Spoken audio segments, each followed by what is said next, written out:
Hello, welcome to the Lately in PHP podcast. This is episode 58, and as always, I have here with me Artur Sosins from Latvia. Hello, Artur. How are you doing?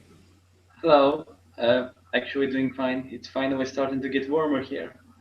Probably not as warm as you have Uh, in your place, but it's okay. yeah, yeah. Over here, it's still not cold enough to call it cold, but I think here is never really cold. Anyway, we are here to talk about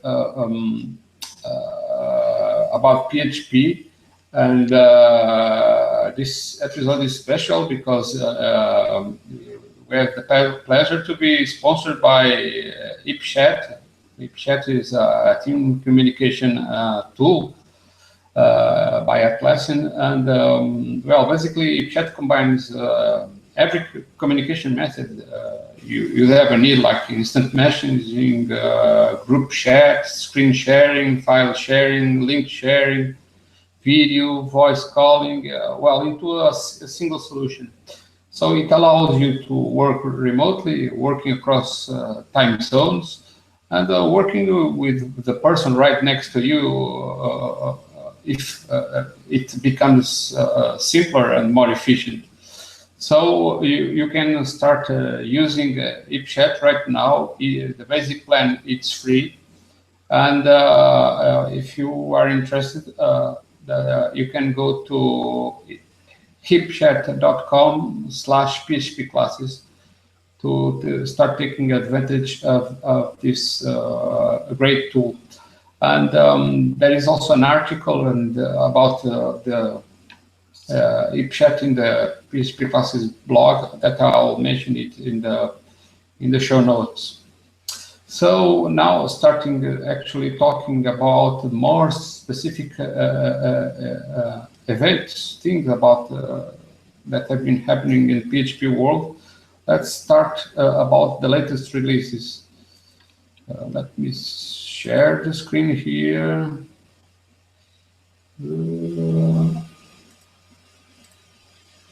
Okay, first we will talk about there's the latest updates of PHP 5.4.39 in this case, which, as in the previous months, it just fixes for security issues.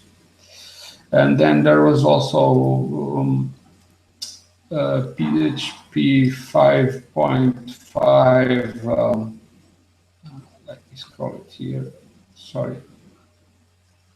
5.523, which apart from any security fixes, also has some feature fixes, and the same for PHP 5.6.7. And I don't think there is really much to comment about these things. It's just the usual recommendation. Just go there and see if it is something that affects your applications, and if so, you should consider to upgrade as soon as possible, so you are not affected by the issues that were fixed here. So now moving on, let's start talking about the usual set of proposals that have been going on for PHP 7 and see what is being planned, what is being proposed. I'm going to start precisely by this proposal that refers to a common complaint about people that often want to campaign against PHP, and also PHP developers that do not like the fact that the function names of PHP are not very consistent. Sometimes the words in the names are not separated by any character. Sometimes they are separated by underscores. And this proposal is precisely to address this issue. Basically, the proposal is to have functions with the naming style everywhere. All names should be separated by underscores, and also have the old names that were not consistent with this coding standard to also be available as areas of the same functions. Well, I think this is good, probably to stop some complaints. I don't know, what do you think, Arthurs? Is this a really important improvement or maybe not so much? Oh, at first, my first thought was that, okay, do we really need it? Will it change much? We all know PHP, we all know how it works, we all know most of the function names, so why would it need it? But actually, reading the proposal, the author has prepared lots of interesting paragraphs in many cases for what he anticipated could be like objected to him, and in the end, he kind of convinced me. Yeah, we could do it if he is going to do all the job, and it really seems that he cares about it. So why not? If we are still can use old code, old function names, and new developers could learn the new function names, we also might convert sometime. I don't think it hurts anyone, so why not? Yeah, well, at least code the new code that use the new function naming, it will not be backwards compatible, but probably the people that are concerned with this are not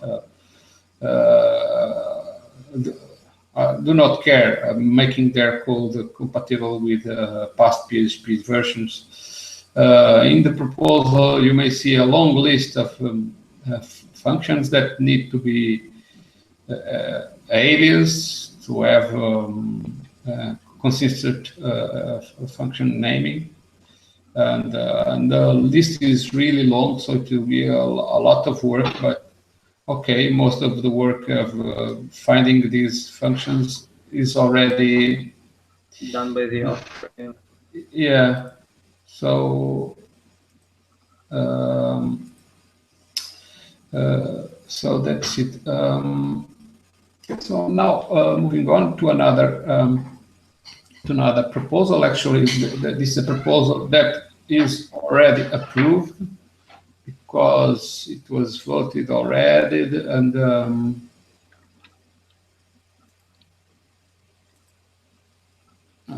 yes, share the screen here. Basically, it's a proposal that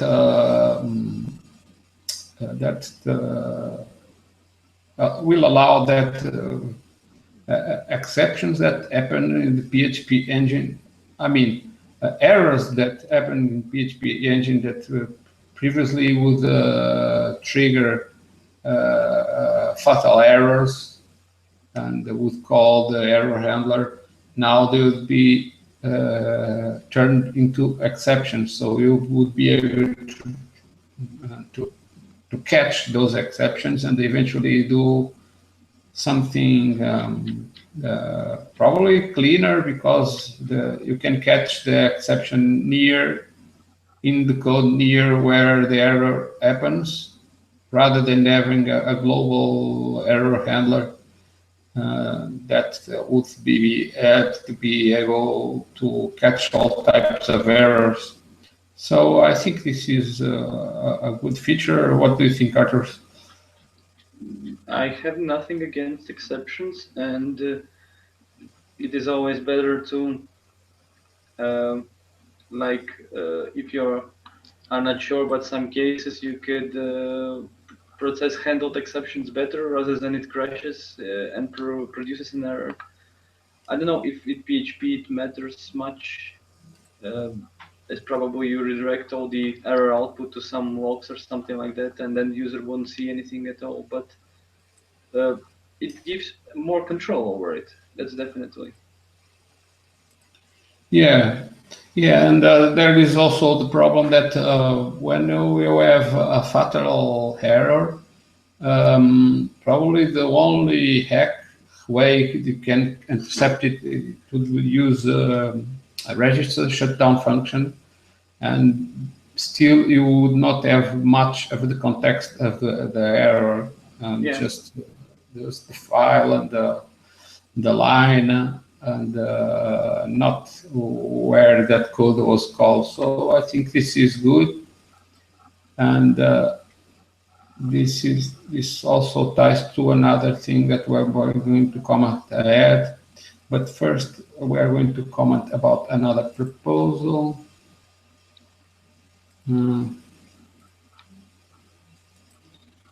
So this proposal is about having anonymous classes. Actually, this proposal is not new, but it came back and it was voted and it was approved. Basically, it will allow to have just creating a class that probably the intention is just to use it just one object of that class, like creating a subclass that just overrides one function or another, and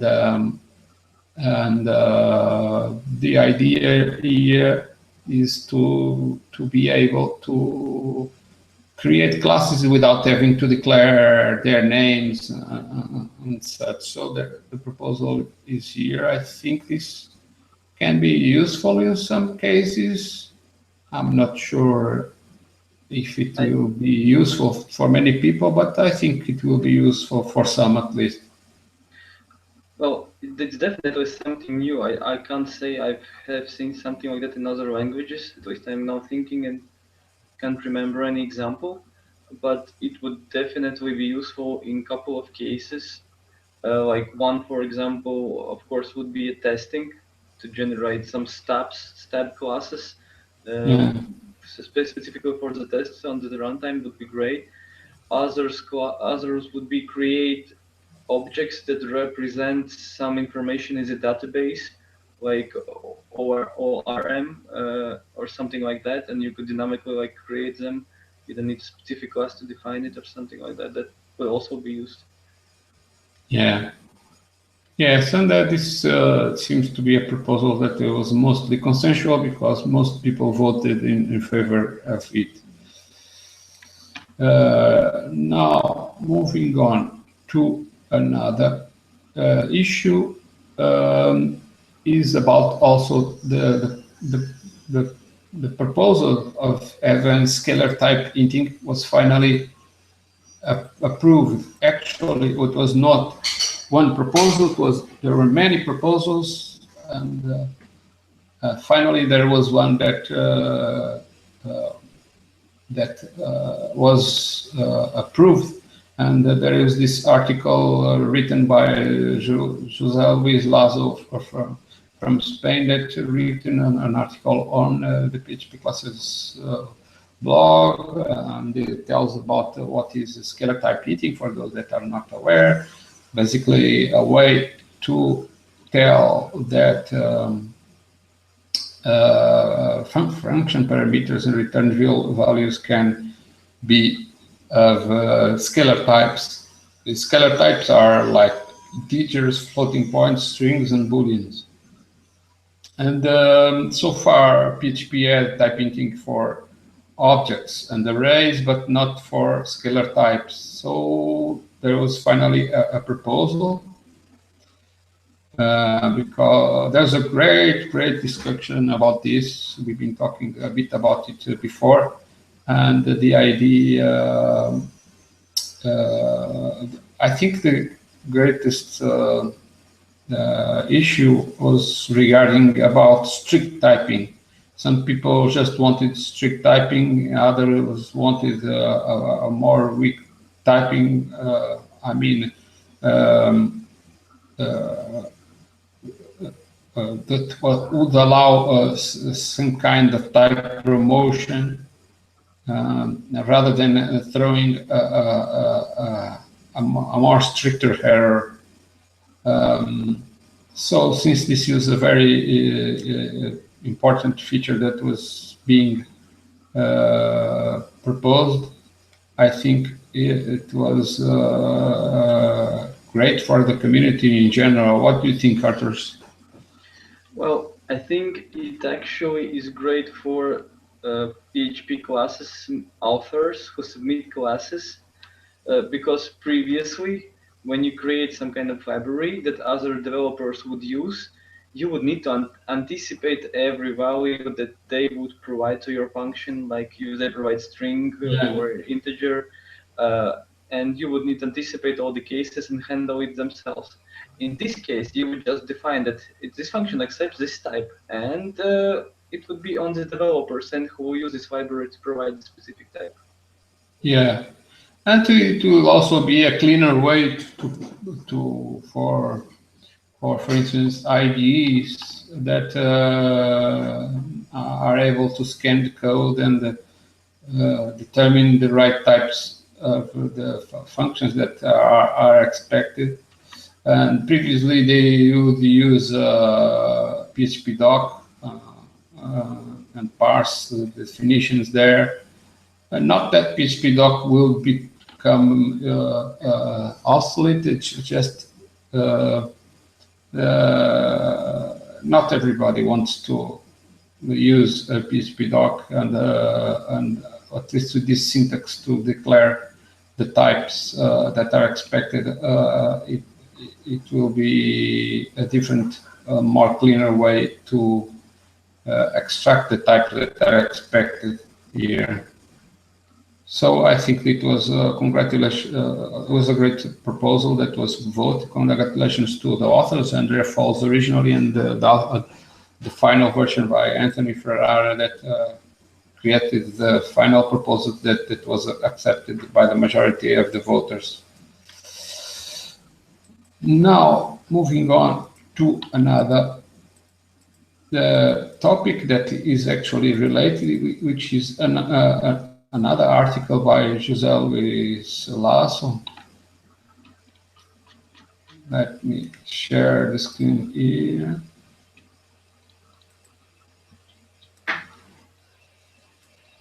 This is just a follow-up article on which it talks about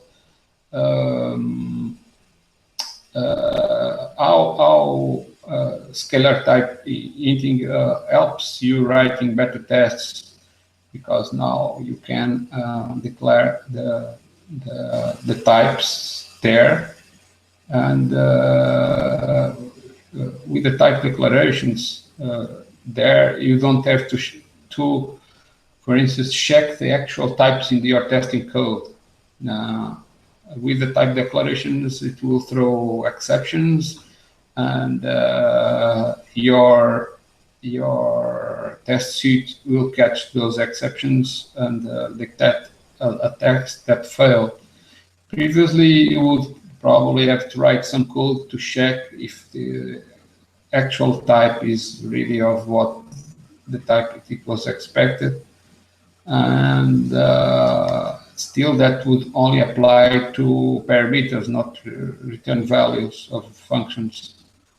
So that's basically what this article is talking about.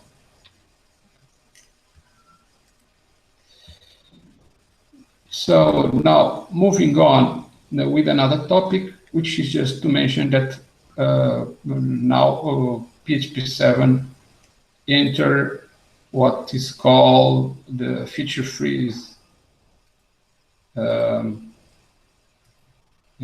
period. Basically, according to the timeline that was proposed last year, starting March 16th until June 15, there will be a period just to finalize the implementation of features and tests for those features. So no new features will be accepted for PHP 7.0. There can be feature proposals for for future versions, PHP 7.1, 7.2, but now practically the feature set for PHP 7 is well defined, and no more features will be implemented. At least according to this timeline, there is no official statement, I think. Yeah, well, there are always some proposals that were being voted. I don't know. I think some of them were already voted after this deadline, March 16th. But that's okay. This is not meant to be rigorous. Okay, so moving on now to another topic, which is about an article that I felt I needed to write because lately I've been through a lot of work, not very pleasant work, basically maintenance work, just to keep the sites working. With changes that were somehow, some of them were planned with some time, others not so much. But I thought I should talk about this because probably not every developer is aware that they need to perform maintenance tasks either in their code or in their site structure to actually keep them working well. Well, one of the things is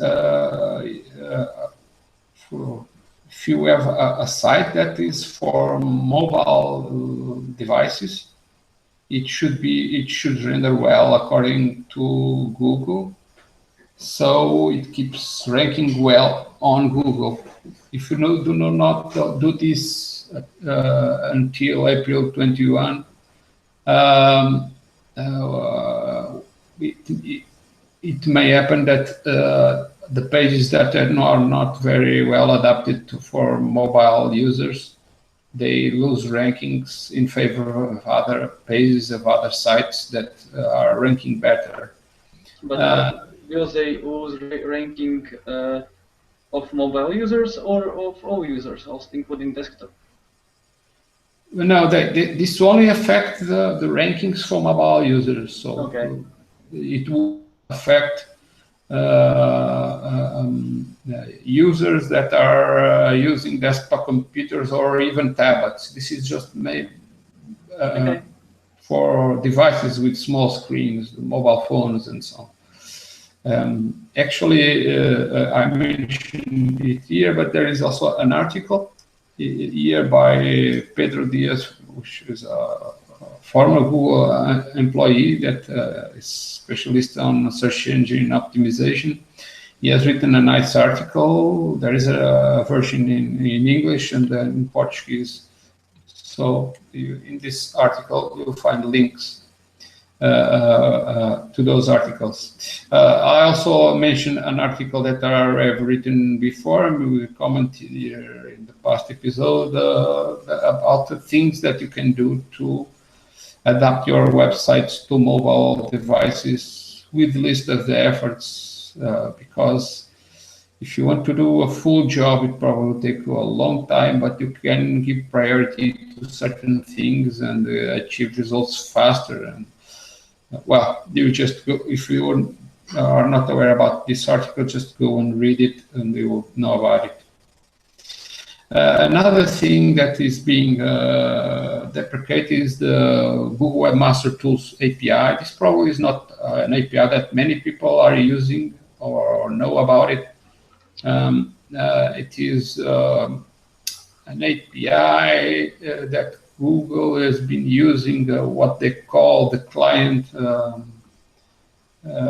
login, which is a method of authentication that requires a username and password. And since Google is deprecating that, all APIs of Google that use client login will stop working after April 20. And in this article, I'll tell you a bit more how I am using this API. Actually, I published a class that uses that API. We don't have much time to actually explain it here. What you need to know is that if you are using this API, you need to take care, because after April 20, some at least parts of the API will stop working. Now, another thing related with Google is the Google shortener.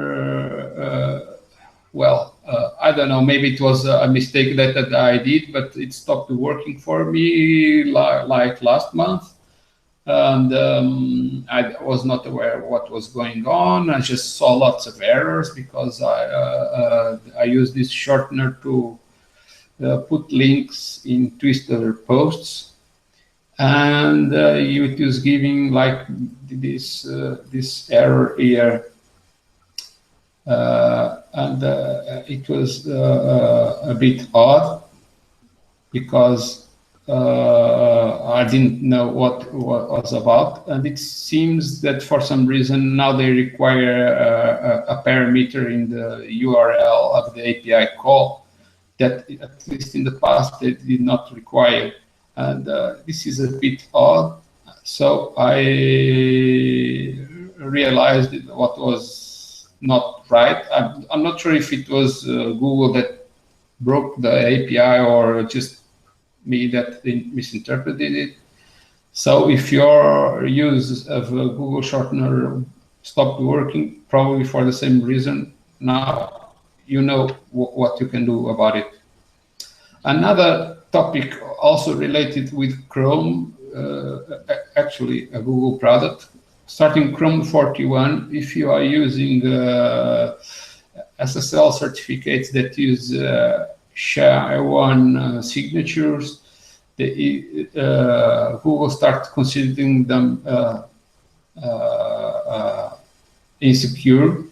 So your sites may appear like this. I realized this because I got a notification from GoDaddy because I bought a certificate from them, and they say that I need to upgrade, and I did not do it yet, but I will have to do it soon because it's not good to have warnings saying that a site that is secure is not secure. And that is something that probably many sites that use SSL need to do, which is to upgrade their certificates. Upgrading does not cost anything because you will get the same certificate just with a different signature. And finally, one last topic related with Facebook. Facebook is changing their APIs, is forcing everybody to start using at least version 2.0 of the Graph API. So if you are using the old version, starting the April 30, it will automatically use the version 2 if you are not specifying any version in the first function calls. And this is probably not a big deal. What may be a big deal is that you, depending on the permissions that your application needs, if you have a site or a mobile application that integrates with Facebook, depending on the permissions that you need, you may need to go through a review process. And this review process there will be a human reviewer that will reproduce the steps that you are using to use your API. I mean the Facebook API, and will verify if you comply. I have gone through a painful process with this review. I finally passed it. You also had to go through the review, right? Yeah. So did you? Was it regarding also the publishing posts? No, it was more game related, inviting users and stuff, and yeah, it was really a ping pong, like submitting, and then they reject, submitting, they reject, and you would need to point really specifically to specific button in the game and the dialogue how you do it, or else they just miss it and say, oh, your application does need that permission and reject it or something like that. So it was a really painful process. Yeah, this actually depends. Well, I don't know. Either I'm too stupid, or they sometimes do not really read all these instructions that we give. Yeah, exactly. It seems so to me also. So, because in my case, it is a bit odd because they wanted to verify the Facebook login process. In the case of PHP classes, it does not use the Facebook login to authenticate users. That is done on a separate site. And what was happening is that they were trying with a test user that would not work in that separate site, which is the IconTem account. And I had to explain them. I have to create a test user just for them to log in. And finally, they got it. And but I have to post lots of screenshots and lots of arrows. Click here, go there. And this was really painful. I still only have done it for PHP classes. Now I have to do it again for JS classes. So it was not really fun. I thought it would be an impossible mission because it seems that we cannot communicate with the reviewer. We just submit the process and that's it. Well, but okay. Well, anyway, this is just some of the pains of the sometimes we have to go through. It's certainly not what we want to do. We rather build things than have to fix other things that probably are not broken. I don't know, Artus, did you have to go through any other painful maintenance process recently other than these that I mentioned? No, I don't think so. Nothing much. Nothing else. Yeah. But it's funny that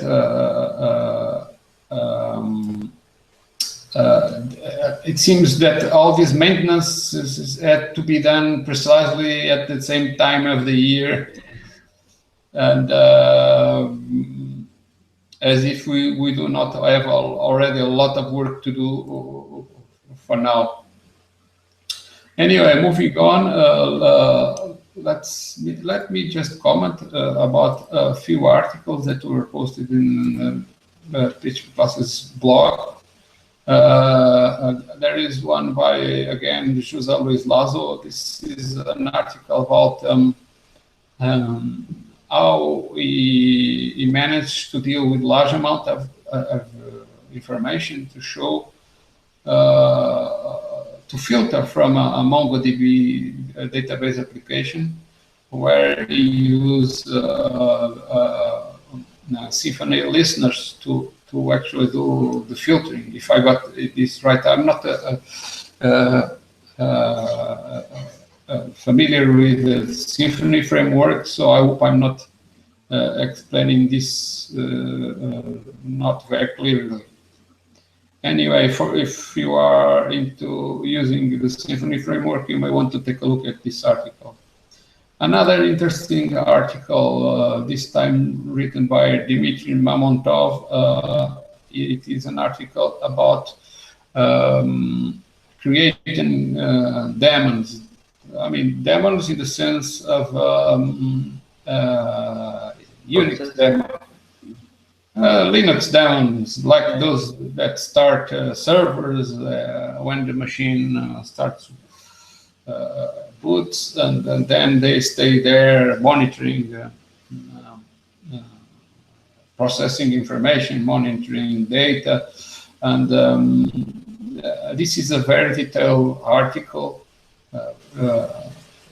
practically teach step by step what to do to write a daemon completely written in PHP and make it efficient using asynchronous I/O, using a lib event extension, and even how to distribute it using the far format.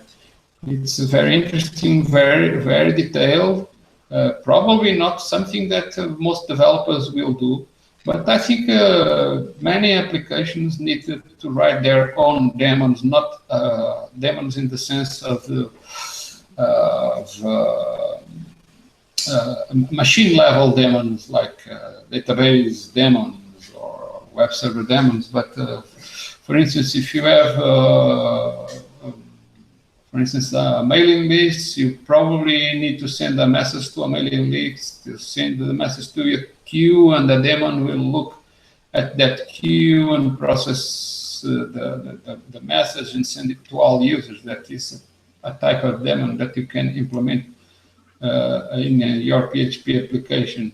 You probably do not need to implement all the steps that Dimitri explains in this article, but it is quite interesting what he has written. So congratulations to him for the very detailed article. Arthur, did you look into this article? What did you think? Yeah, I remember I actually tried to do something like that, but I failed. My idea was to run a daemon which listens to a Skype.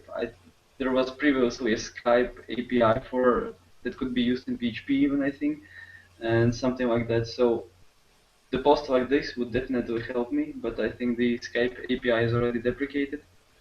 Yeah. But the idea is great. Yeah. Well, I think most large enough applications will need to have their own daemons. So this could be an interesting article to read for people that want to write their own daemons. So moving on, we are going to now talk about the Innovation Award.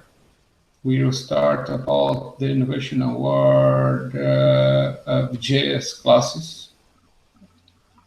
And we'll talk about the winners of January that were voted in February, and then in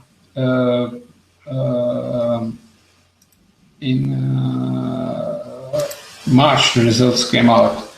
So in January, unfortunately, there was only one submission. Unfortunately, that is just what we got that month. It was actually a very interesting application called Call Me. It can establish video chat communications between the users. It was written by Anders Toth from Hungary. It was very, very interesting, and I think everybody should try it because it is very neat to see video chat working in a browser just done in pure JavaScript. And although it relies on a service called PHP, and for this, Andres picked one book of choice, Pact. And well, even this, well, despite in January there were only one nominee. The current Innovation Award ranking already takes into account also the nominees of February. And guess who is in first place? Really hard to guess. It was not intentionally. It was not intentionally. Yeah. Arthur's is leading now the ranking with just one package, but got 3 points. Followed by Ovidio Bocar from United Kingdom with 1 package and 2 points. Then Jason Gerfen and Anders Roth with 1 package and 1 point. By countries, it's also nothing surprising because it's practically the same ranking of the nominees. Latvia is in first with 1 package and 3 points, then United Kingdom 1 package and 2 points, and then United States and Hungary with 1 package and 1 point. Well, fortunately, then in March there are some more nominations, so I hope this JavaScript Innovation Award gets more interesting, so we can talk about it next month. So now we are going to move on with the Innovation Award of the PHP classes. And again, we talk about the nominees of January. January, there were like 9 nominees. They're voted in February, and the March results come out. So, Arthur, which package would you like to comment? So let me share the screen. I don't know if green. I think that was incorrect screen. Yes, this should be it. Let me just zoom in a little. So yeah, the first package I wanted to comment is VS Word, which basically allows you to generate Microsoft Word documents from HTML. It is actually quite great because I remember previously I was looking for lots of components. Some of them were using COM components for PHP. Some of them defined XML files, and well, it was always kind of messy. And I think the in PHP to generate Word documents with HTML is the best way, and this is what provided by this class, which was created by Raskin Benjamin from Russia, and he got 1 copy of the Zen Studio for it, and yeah, it's a great class. That's why I like it, basically. Yes, that's really very pragmatic because most people already have their PHP application generated in HTML. So if you can use that same HTML to generate the Word documents, it's a very straightforward solution. Exactly. Next one I would want to comment is PHP push notifications. And what it actually does, it sends cross-platform notifications to both Android and iOS devices. I once also needed to implement similar services to test them, and they have different APIs and some differences, so combining it all was a challenge, and this class does exactly that. Class was developed by Yang Hyung Ryu from South Korea, and I think he didn't have a prize for it, right? Yeah, well, actually, sometimes it happens. I mail the winners, well, what prize do you want? And sometimes they do not reply. I don't know, maybe the message went to his spam folder and now I didn't get the prize. Well, if he's listening to us, please contact us. You still have time to get your prize. It's not the only person that this happens. Some people happen. Sometimes it happens. It seems to happen more with people that are not very familiar with the English language, so probably they don't understand the message that is being sent. Well, anyway. Yeah, so if you need to send notifications to Android iOS devices, you can use this class. It would be great if it also supported Windows Phone sending notifications, wink wink, but well, we'll see. So the next class I wanted to comment on is PHP MongoDB mini ODM. It's not like ORM, but ODM object document mapping, I assume.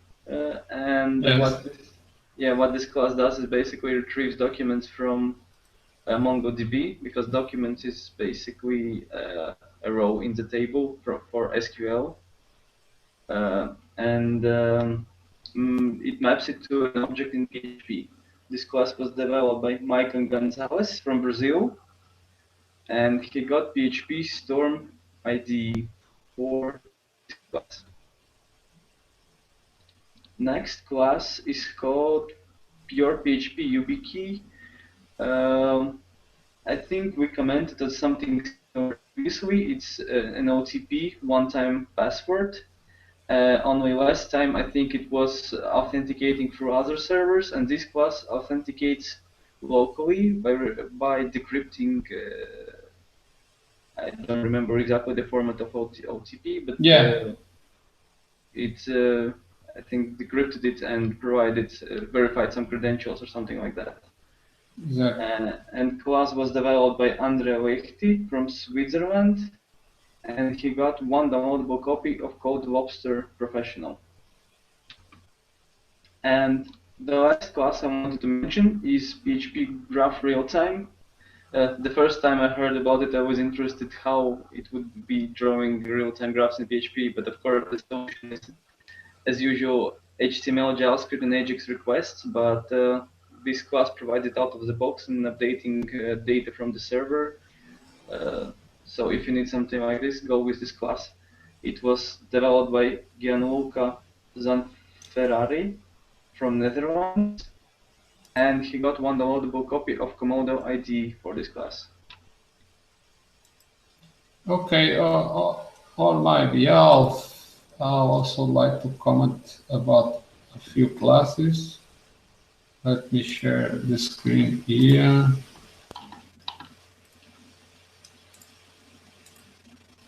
So the first class that I wanted to comment, this is an interesting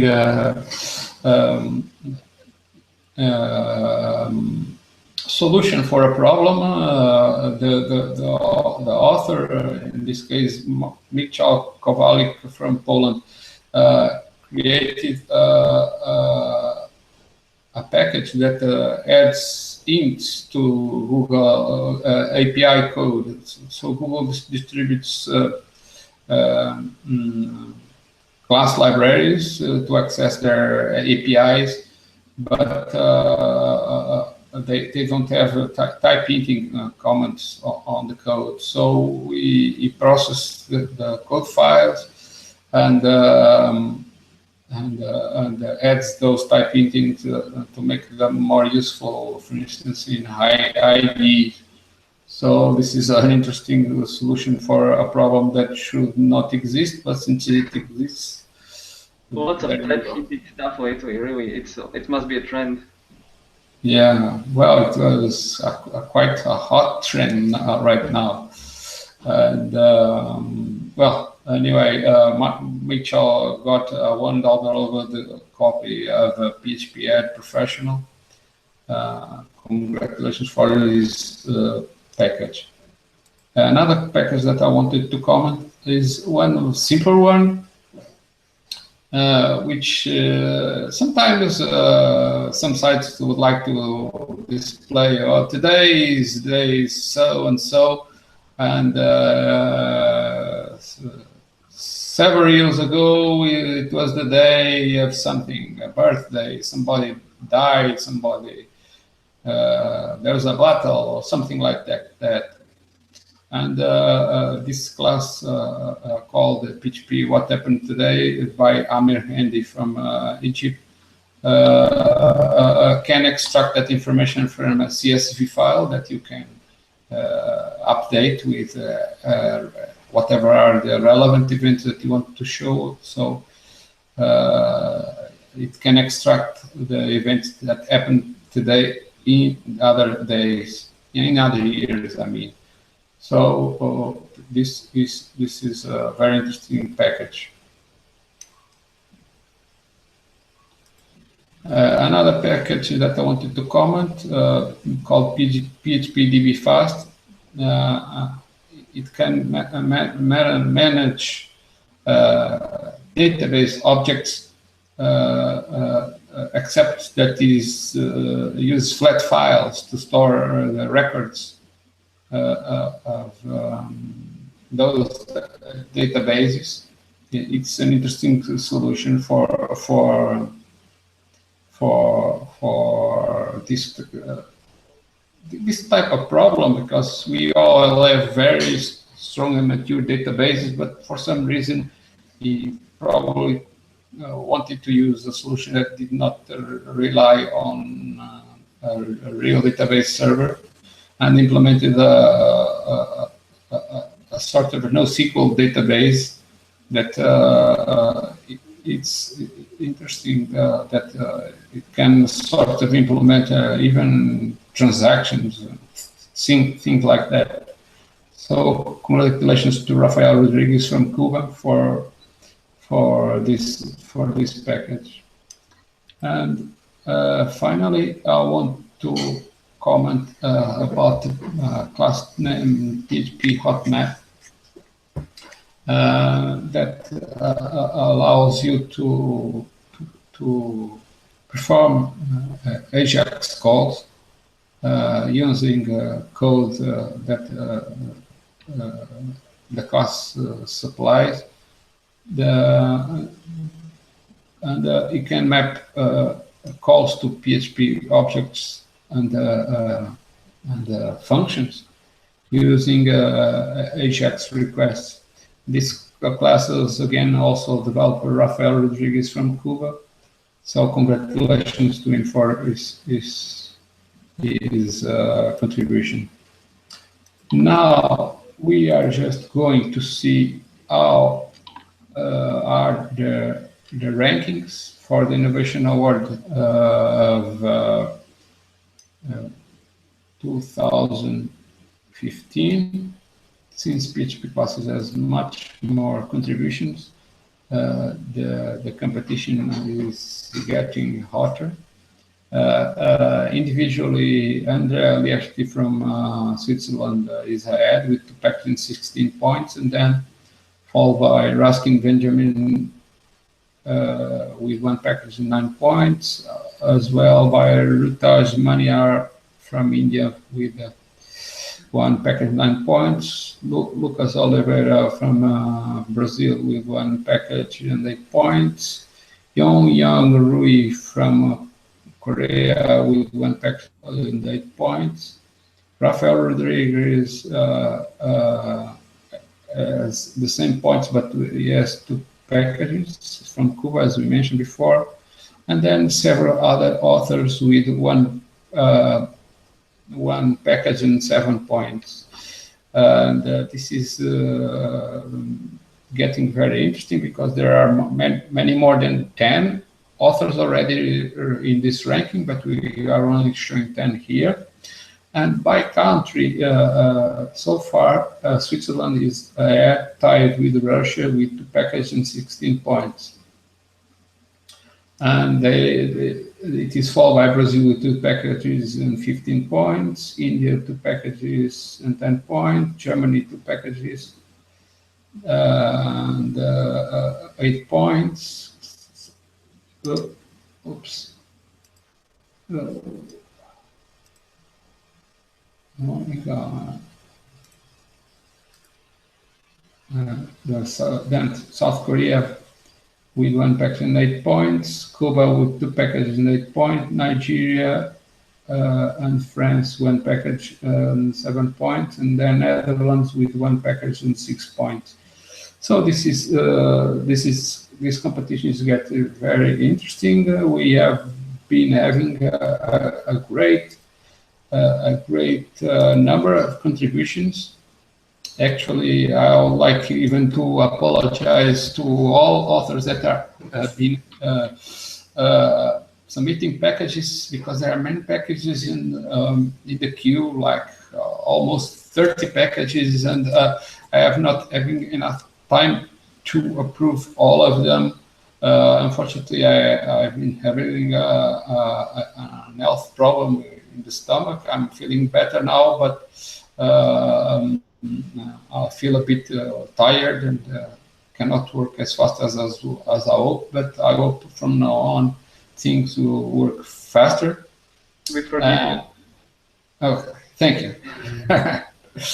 Well, with this, we practically ended this podcast. I'd like to thank you, Arthur, for coming. And on my behalf, that is all for now. Bye. Bye.